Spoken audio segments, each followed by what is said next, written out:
എന്താ മാണിക്കുഞ്ഞെ, എന്താ നീ ഇത്ര അതിശയത്തോടെ നോക്കുന്നത്? അല്ല, കല്യാണം കഴിഞ്ഞ് പിറ്റേ ദിവസം മരുമോളുടെ സ്വർണ്ണം എണ്ണി നോക്കുന്ന അമ്മായിമ്മമാരെ ഞാൻ ഇഷ്ടം പോലെ കണ്ടിട്ടുണ്ട്. പക്ഷെ മുടി എണ്ണി നോക്കുന്ന അമ്മായിമ്മയെ ഞാൻ ആദ്യമായിട്ട് കാണുക. അതിന് ഞാൻ ഗാഥയുടെ അമ്മായിയമ്മയാണെന്ന് നിന്നോട് ആരാ പറഞ്ഞത്? അങ്ങനെ ആയിരിക്കില്ല എന്ന് ഞങ്ങൾ ഇന്നലെ തന്നെ ഒരു തീരുമാനത്തിലെത്തിയിട്ടുണ്ട്. അമ്മായിയമ്മ ഇല്ല, അമ്മയേ ഉള്ളൂ. അല്ലേ മോളെ? അങ്ങനെയാണെങ്കിൽ സന്തോഷം. അല്ല ഗാഥ മാഡം, നവീൻ സാർ എവിടാ?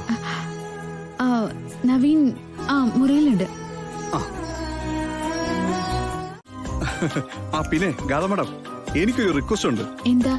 അല്ല, കല്യാണ തിരക്കിന്റെ കാര്യമൊക്കെ ആയിട്ടെ ഓഫീസിലെ കാര്യങ്ങൾ അല്പം പുറകോട്ടാ. അതുകൊണ്ട് കുറച്ചു ദിവസം മാഡം ഓഫീസിലേക്ക് വരേണ്ടി വരും. അതിനെന്തിനാ മോൾ ഓഫീസിലേക്ക് വരുന്നത്? മാഡം ഓഫീസിലുണ്ടെങ്കിലേ സാർ അവിടെ തന്നെ ഉണ്ടാവുമെന്ന് എനിക്ക് ഉറപ്പിക്കാവല്ലോ. എങ്ങും പോവില്ലല്ലോ. എടോ മാണിക്കുഞ്ഞെ. Sorry sir. അമ്മേ, ഞാൻ ഗാഥയും കൊണ്ടൊന്ന് പുറത്തേക്ക് പോവാ. എങ്ങോട്ടാ? ചുമ്മാ ഒന്ന് പുറത്തേക്ക് ചുറ്റാൻ. ഗാഥ നല്ല ടെൻഷനിലല്ലേ, അതൊന്ന് മാറ്റിയെടുക്കുകയും ചെയ്യാം. അത് ഉഗ്രൻ ഐഡിയ സാറേ. എന്നാ പിന്നെ സാറിന്റെ മാഡത്തിന്റെ ബാഗ് എടുത്തിട്ട് ഞാൻ വണ്ടിയിലോട്ട് വെക്കട്ടെ? അതെന്തിനാടോ? അത് വഴിക്കുക അങ്ങ് ഹണിമൂണിൽ പൊക്കോ സാറേ. കുറച്ചു ദിവസം കഴിഞ്ഞ് വന്നാ മതിന്നേ. അയ്യോ, അതൊന്നും വേണ്ട. എടോ, താ പേടിച്ചു പോയോ?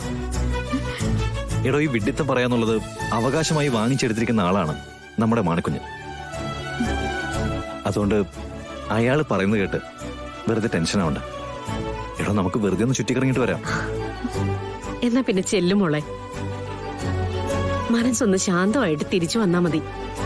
ഇല്ല, എനിക്ക്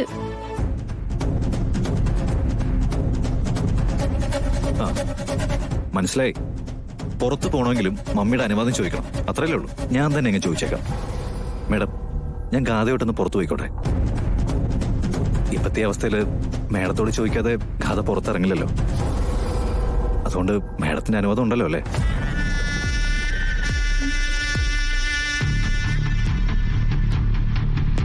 ആദ്യം വീടും ചുറ്റുപാടും ഒക്കെ അവളൊന്ന് പരിചയപ്പെടട്ടെ, എന്നിട്ട് പോരെ നവീൻ നാട് കാണിക്കലൊക്കെ. ഇതാണ് നിങ്ങളുടെയൊക്കെ കുഴപ്പം. പരമ്പരാഗതമായിട്ട് കുറെ ആചാരങ്ങളുണ്ട്, അതിലങ്ങ് തൂങ്ങി പിടിച്ച് കിടക്കും. പക്ഷെ ഞങ്ങളുടെ ശീലമൊക്കെ വേറെ. ഇതൊക്കെ ഒന്ന് തിരുത്തി കാണിക്കുമ്പോഴല്ലേ അതിന്റെ ഒരു സുഖം.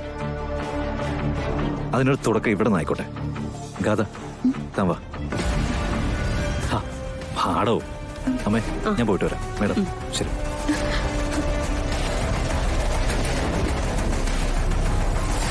അവരിപ്പൊ തന്നെ വരും സിത്താരെ.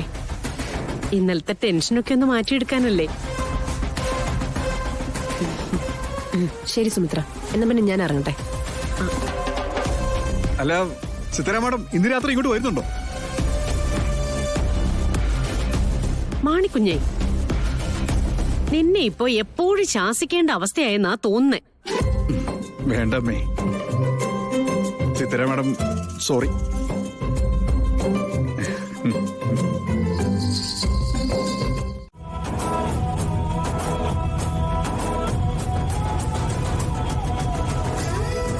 കഥ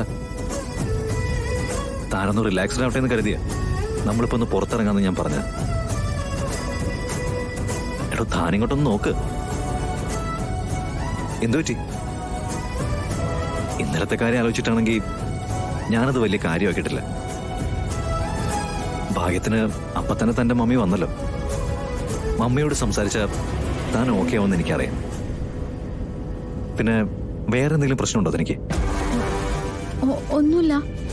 ഇപ്പൊ തന്റെ ഇരിപ്പ് കണ്ടു കഴിഞ്ഞാൽ എന്താ തോന്നുന്നറിയോ? ഒട്ടും പരിചയമില്ലാത്ത ഒരാളുടെ വണ്ടിയില് അപ്രതീക്ഷിതമായിട്ട് കേറിയ പോലെ.